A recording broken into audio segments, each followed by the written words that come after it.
So can we reconstruct that somehow? Where was it?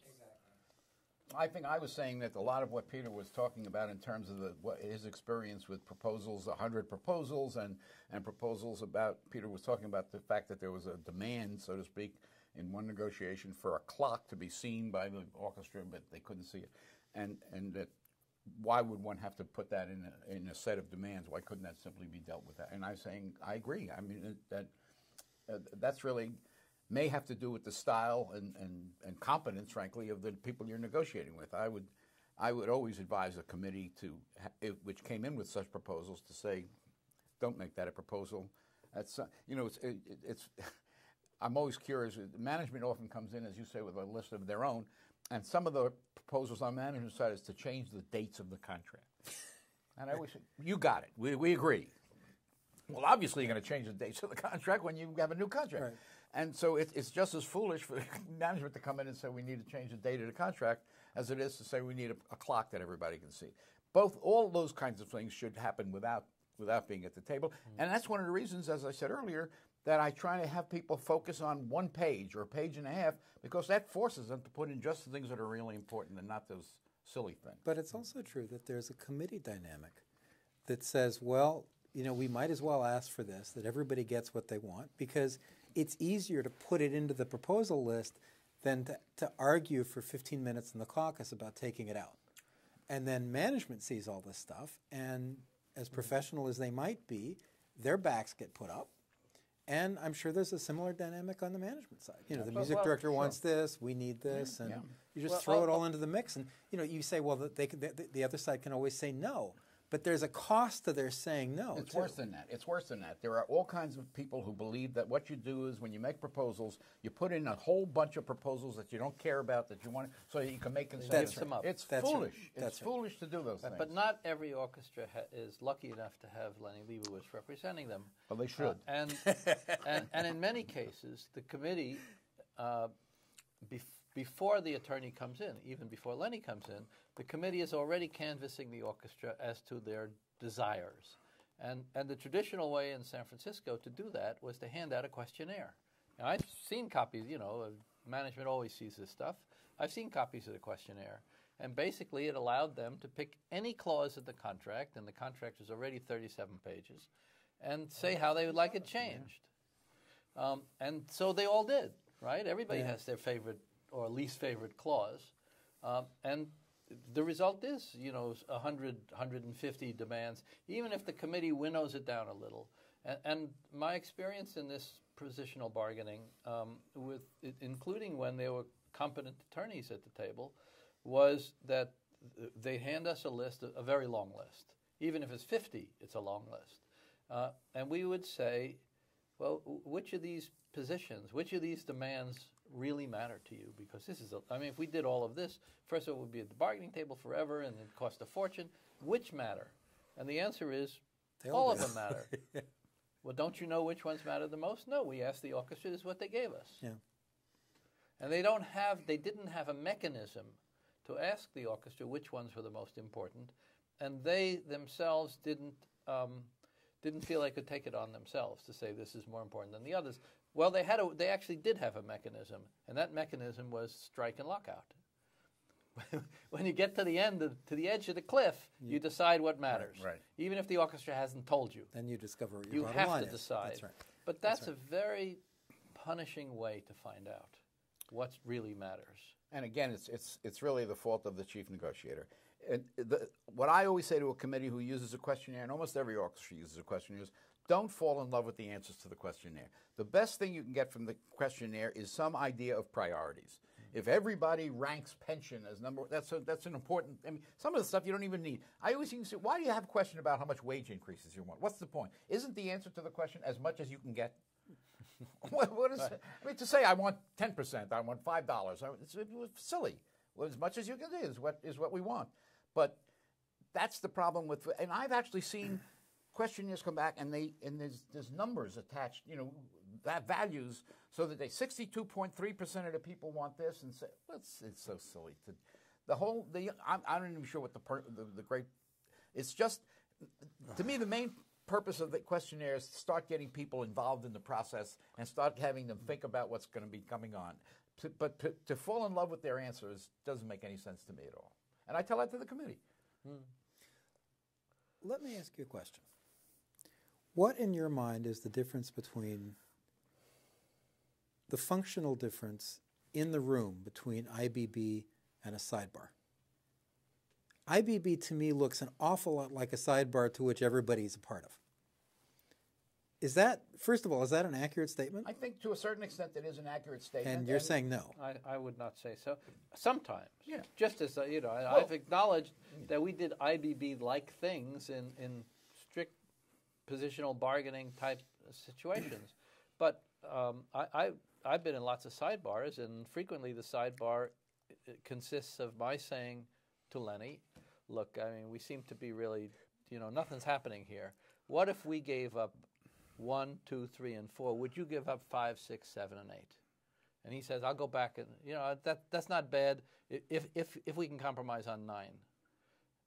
Well, I'll go back and ask my guys, and he goes and asks his guys. That's what the sidebar was. There wasn't a lot of discussion about problem solving in there, and actually a sidebar involving 2 lawyers, or the manager and the lawyer, you can't solve the problems. Lenny doesn't work in an orchestra. He's not in a position to say, well, yeah, maybe Beds on stage would solve this problem, because he's not on stage himself.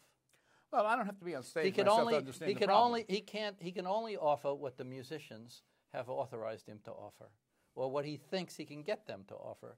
There's a big difference between those. But neither of those is based on the experience of being in the orchestra. Sure.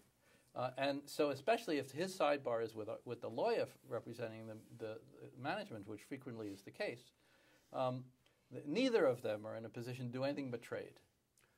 Yes, and the answer to that is that that's the difference between the main table and the sidebar. The main table is where all the arguments are being. Here's why we want this. Here's what we need. Here's why we need the second rehearsal to be shorter because we're tired. All of that takes place at the main table. Once you get to the sidebar, now all you're doing is bartering, is trading. How do we do this? How do we do that? How can we get a deal? Would your side be willing to do this if my side was willing? That's the trading. That's anyhow, we've answered your You question, have, right? actually, although it's not the same. That wasn't the answer I was expecting. It's not the same. In fact, you shot down my next line of attack here, so that's okay. One question I did have, and my own experience with IBB was mostly in media agreements, especially the internet agreement, where I thought it was unusually well suited because we didn't really understand the material. We didn't understand the issues to be negotiated. Can you imagine a way we could have done something like that in traditional bargaining? And still had who didn't understand? Both sides didn't both understand? sides, yeah. Didn't understand? Yeah. Well, you should have figured them out. Yeah, I don't know. Yeah, Well, we did. But we did as part of. Well, I think IBB certainly helped us to see the other side's point of view. But I think everybody's got to do their homework before they go into a negotiation. Well, if you don't understand, what the issues are in media, all I can say is you should. What are you doing at the bargaining table if you don't understand Well, it? part of the process was in trying to figure it out in ways that made sense to both sides. Well, one thing. I mean, it worked. I hate to be arguing on the other side, but basically that seems to me irrelevant. If the sides don't understand media, they ought to bring in an expert to explain media to We them. did. Right. That was part of the process. That doesn't have to be part of the negotiation at all. Yeah. Give us information. We want to understand how this is working. Tell us how many records are selling. Tell us how you make a CD. Tell us how the internet works. Then you can leave, Right. or you can stay, and we'll negotiate. And we can either negotiate positionally or IBB. Well, what struck me was that it would have been very hard to negotiate positionally because I don't think anyone had any real idea of what the value of the product was. And basically there wasn't really enough information for either side to make intelligent positions. Well, if you can't negotiate because you don't know what the thing is worth, how can you negotiate IBB? Well, it seems to me to go into any negotiation where you don't know what you're getting or what you're giving is a in essence, blind in that negotiation, what we did was we said, well, work it out locally. Well, and we worked out some national parameters. It seems to me that what you were really doing there was that you were using that as the education about what this is all about. Mm-hmm. And that's really not the negotiation. That's simply learning what the facts are so that you can do a negotiation. But you were mixing it all together. Sure. Well, in a sense, the it was interest of functioning. fairness, Sorry, go ahead. when we were doing positional bargaining and pension became the big issue, we assigned a group of musicians and staff to go work on pension, to learn about pension, to find out, and they weren't supposed to negotiate a deal. They were supposed to do research, find out, how's the AFFM plan work, how the other plans work, what are the rules under ERISA, how much money is in this fund, what are other orchestras' pensions look like, and then they could come back and we could bargain, and they were educated to bargain. Well, if in the course of it, if they figured something out that would work, that was great, but they were really a research group. Well, and you know that in many, many negotiations, if not all, when you're dealing with pensions other than the AFM pension, because that's simply a matter of contribution, when you're dealing with privately trusteed pension plans, we always bring in actuaries to tell us. That none of us are qualified to really do without an actuary. We don't know what this kind of a benefit increases until you ask the actuary. And when you're dealing with health insurance, you bring in a broker. Somebody's going to tell you what's available. That's common. But to simply go in and not know anything and say, well, what do we do now? It doesn't make a lot of sense. Well, in the case of that agreement, it was pretty much the only thing we could do because nobody knew much. And actually, in a way, well, we did. He was part of the negotiation. Yeah, sure. I think both of us are saying that we don't see IBB as more educational necessarily than positional bargaining. I can give you many, many reasons, and I've given you most of them, why I think IBB is better than positional bargaining, but I don't think learning the facts I expect to do my homework before I go to the bargaining table, no matter what kind of bargaining I'm doing. Well, I expect the other side to do their homework too. In the defense of that process, it actually didn't start as a negotiation. It kind of morphed into one once we knew enough to intelligently talk. But even then, I think it would have been very hard to really formulate positions because it was very hard to say, well, if we charge X, we're going to generate it was hard enough in conventional media, even just in phono labor negotiations, to say, well, if we give you a little less on the rate, are we going to get more recordings? We don't know. Well, and we're talking about a whole new media. Yeah, but it's also not impossible, as I'm sure you know, to have provisions in a collective bargaining agreement which are experimental. Well, and they're set that way. They sunset and they go, we're going to try it out. Let's see, because nobody knows what the answer is. Len, but there are ways of dealing with that. Len is concerned in non-traditional bargaining about what we would call committee discipline. That doesn't seem to be an issue for you so much? Oh, absolutely it's an issue. I just don't think, it's a foregone conclusion that it's easier for management than for labor to come to the bargaining table in a way because we have a hierarchical situation. Everybody at the bargaining table works for me. The assistant manager works for the manager. Nobody is very likely to contradict the guy who sets his salary and who reviews him twice a year on his performance. The orchestra is chaotic. Nobody works for anybody. Everybody's got his own opinion. And that's in general true of labor. It's not just true in orchestras. So that discipline is always more of a problem on labor side than management side. I think that's obvious. So in a funny way, it's an even bigger threat on our side than it is on labor side.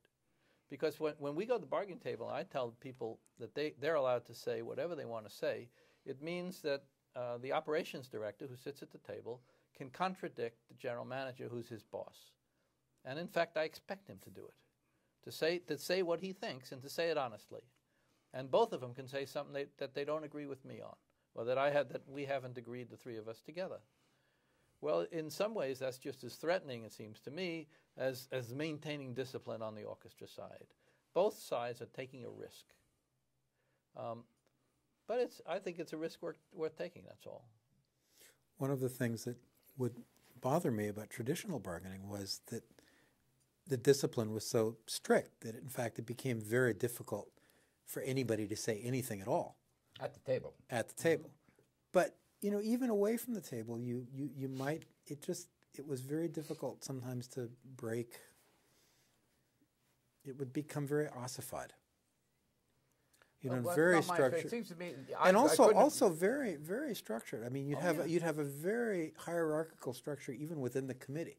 Oh, I think that's true. There's no question Committees about were it. not really functioning all that But they weren't democratically. hierarchical in the same way that No. that Peter's talking about. And by the way, I mean, yes, there is a committee discipline is a very important part of the union side, and to the extent that people you say don't talk at the table, I'll tell them what to talk at the table, and I tell them that up front. If I want you to say something, I'm going to ask you to say something. And one of the things I do, as you may or may not know, is that I try and have each member of the committee become an expert on some aspect of the contract. So when we get to that position, you talk about that. You talk about pension. You talk about health insurance, and everybody's an expert. The last thing I want to do is be the only one talking at the table, because then what management believes is that I'm the only one who believes in this stuff. He doesn't even know whether or not the committee cares about it or the orchestra cares about it. Well, they might end up believing that anyway if they, might end up believing that they know that committee discipline is being enforced. Yeah, sure. But that's quite different than if we're talking about length of rehearsals and all 5 people feel free to say what they think about how to solve the problem. That's a big difference.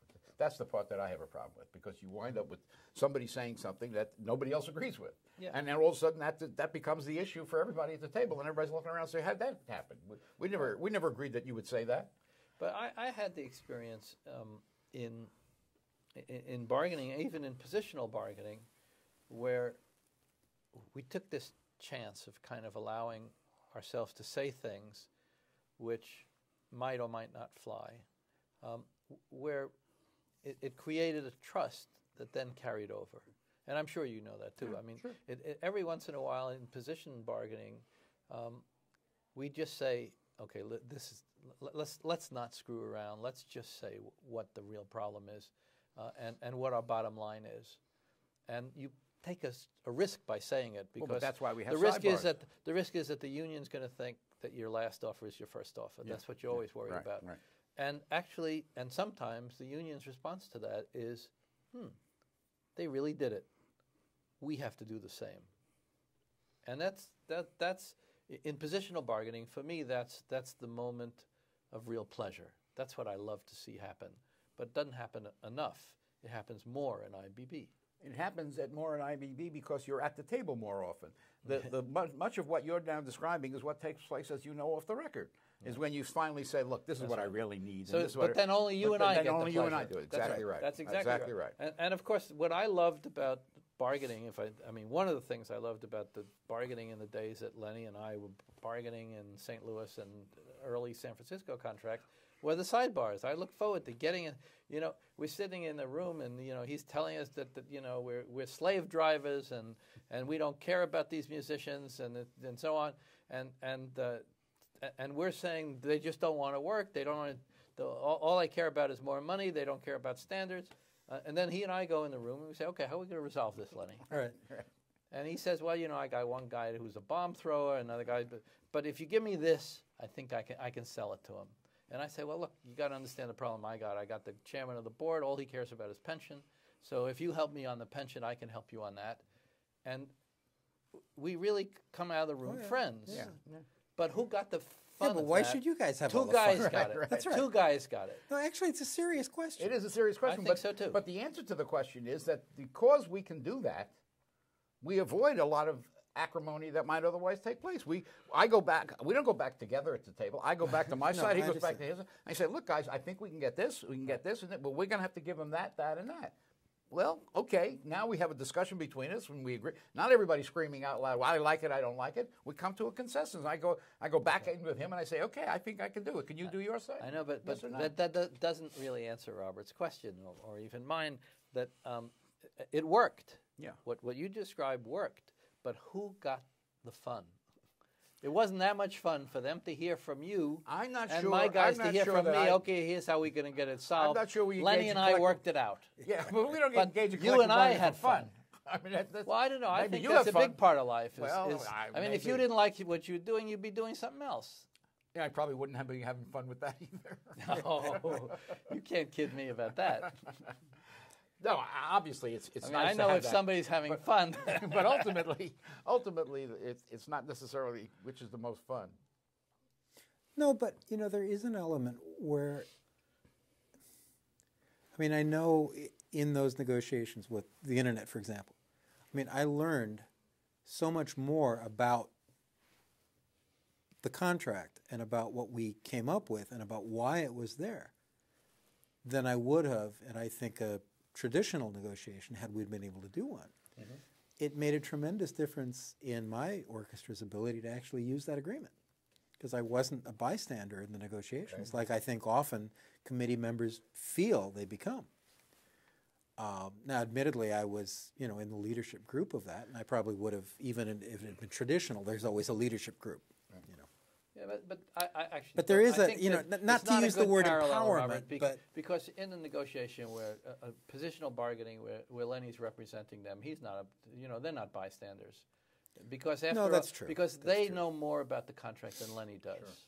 So he has to ask them. But he can't agree to something and say, "Here's what I agreed to. I don't know what it means." They can often feel like bystanders, and they're bystanders to the bargaining, but maybe that's it. Not to, but which is different from being a bystander to what it all means. Right. They know what it means. Otherwise, maybe a it doesn't get bystander is agreed not to. the right way, but it. I recall being in those situations, even in the leadership group, and feeling very much as if I had very little control over the outcome. Mm-hmm. I mean, much less than the attorney did, and maybe that wasn't fair. Mm-hmm. But I'll tell you something. In orchestras in which I've done more than one negotiation, the second time, third time, and typically in orchestras where the committee is virtually the same. Well, that's important. After about 2 or 3 meetings, what I start to get is, when are you going to go out and make the deal with the guy? Haven't we done enough here? Then the committee starts understanding what the flow is and what the process is. They're veterans. They right. become they become professionals. Sure. So they know when the deal is going to be made. Any? Maybe. Let me before we leave it. I'd like to bring something up that might be sensitive, but and that is the role of. Because of course you can have an attorney in IBB too, but the attorney takes a different position.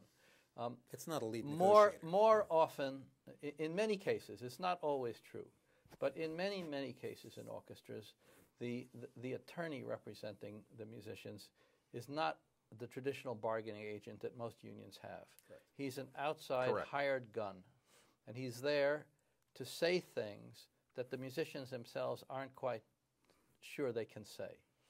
And so, and the way he gets himself rehired, or the way he assures them that he did the best job he could for them, is to be really mean to management, to say some terrible things, to talk to management like they're a bunch of coal mine operators rather than orchestra administrators. And there's, of course, a lot of people like Phil Sipsa and in some ways Lenny and others come out of that tradition, and I know the tradition, that they or their antecedents had their heads broken, and in the days when labor was exploited in the most horrible ways, and when fighting for a labor union meant you might get your head broken and you might go to jail and all kinds of terrible things, and so a lot of that rhetoric is still around. And it comes back to, and you're sitting there at the bargaining table you believe you're doing the best you can to make a fine orchestra, an even finer orchestra. You're working very hard at it. Your board is giving money, and you get this rhetoric, and the rhetoric isn't accidental. The lawyer has learned that this is what the musicians want him to do, or her to do, because Susan Martin does it. They all do it to some extent. They say really antagonistic things to management. Then to go in the sidebar and we're friends and we work out the deal. But those things that have been said weren't said for nothing. They don't just go away when the lawyer goes away. They're remembered by all the people who sat at the table and heard them. Some of them get reported to the board, and in some cases a board member is actually at the table and hears these awful things being said and goes away saying, why are we giving money to this orchestra if that's how they feel about us? In IBB, honestly, I think it's much harder for that dynamic to take place. Even if there's a lawyer there on both sides, it's harder for that dynamic to take place because there's not a place for it in the process. We're talking about interest. We're not saying this is our position, and if you're against that position, there's something wrong with you. It's interesting you mentioned Sipser, but one of the things I was most proud of in my career was that, and I forget who said it, I was in negotiations with, I think it was the Colorado Orchestra when it was Denver. And there was Melanie Burrell, who you may recall, who said, you know, the difference between you and Sipser is Sipser preaches and Leibowitz teaches. And I've always felt that was a very big difference between us, because I'm not a table banger, as you know, and I try very hard not to be antagonistic. It seems to me that my goal is not to show them how tough I am. My goal is to try and show them the tactics that will get them the best contract. I'm supposed to be telling them, here's what, that's why when I tell them to keep the proposals short. I tell them this, that, those are tactics, those are strategy things. But I've sat at the table with Sipser as well, and you're absolutely right. I mean, that was Sipser's way of doing it. And by the way, I mean, he was a very successful negotiator, and you can't argue with his success. But it did cause a lot of hard feelings and a lot of anger. And I've always thought that I was, you know, unless I really do get angry for some reason, I don't certainly, wanna do it. having negotiated with both, there was an enormous difference. But I also negotiated with, you know, Rosenfeld, the attorney who represented the musicians in San Francisco, and others who, for one reason or another, felt that their job was I don't know why. to express the pent-up frustration of the musicians in a way that the musicians themselves might not feel totally safe expressing it. You know, I was at an orchestra meeting, at a ratification meeting once, and the committee was, each committee member was telling their recommendation one way or the other, and one of them got up and said, "What you have to do is you have to vote with your heart." And I said, "That's the worst thing to do. Vote with your heart. Vote with your head. That's just a business deal. What do you mean your heart? Of course, if you hate management, and the deal could be great, you're going to vote against it because you're voting with your heart. It doesn't make any sense. This is a business deal." Right. One of the other roles that lawyers play, especially on the union side, though, which I think is a useful one and I think is much harder in IBB, is the role of scapegoat. Right.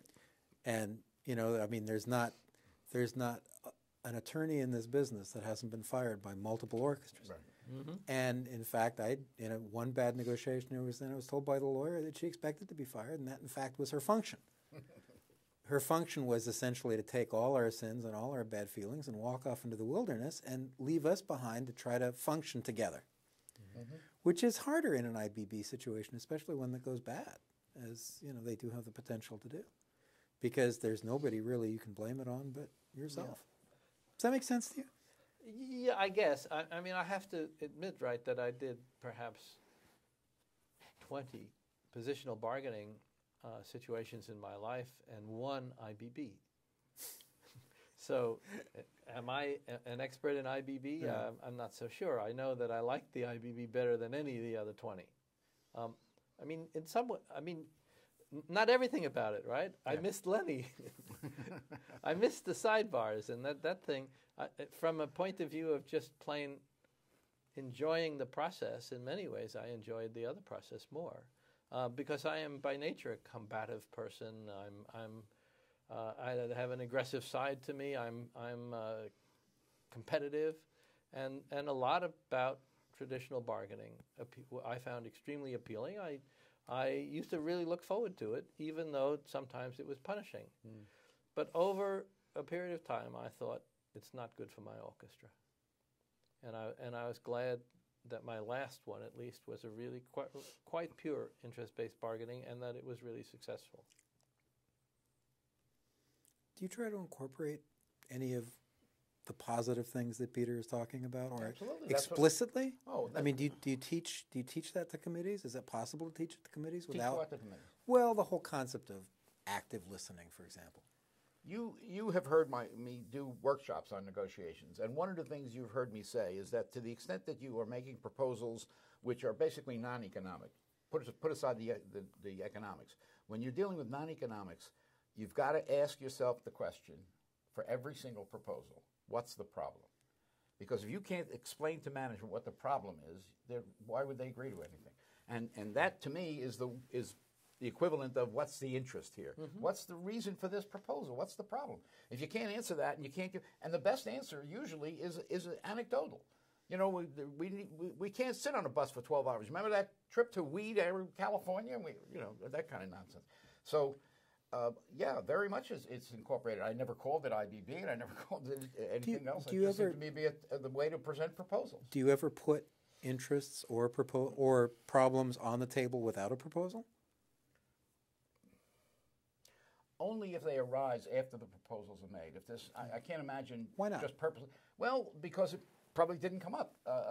If it came up in the preparation of the proposals, then I put it in the proposals.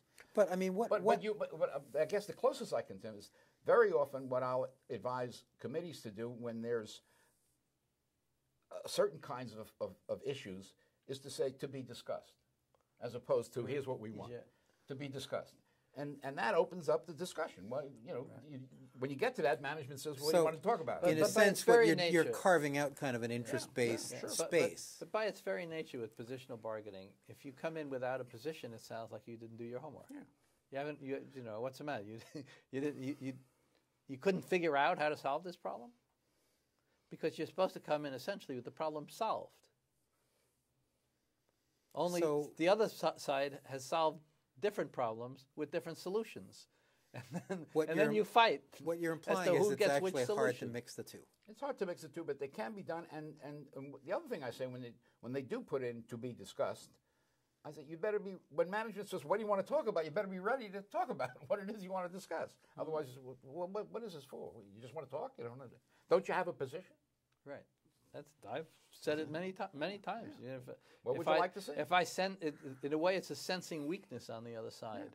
What's the matter? You guys don't have a position on this? Yeah. And by the way, I've seen that really abused in the New York City Ballet.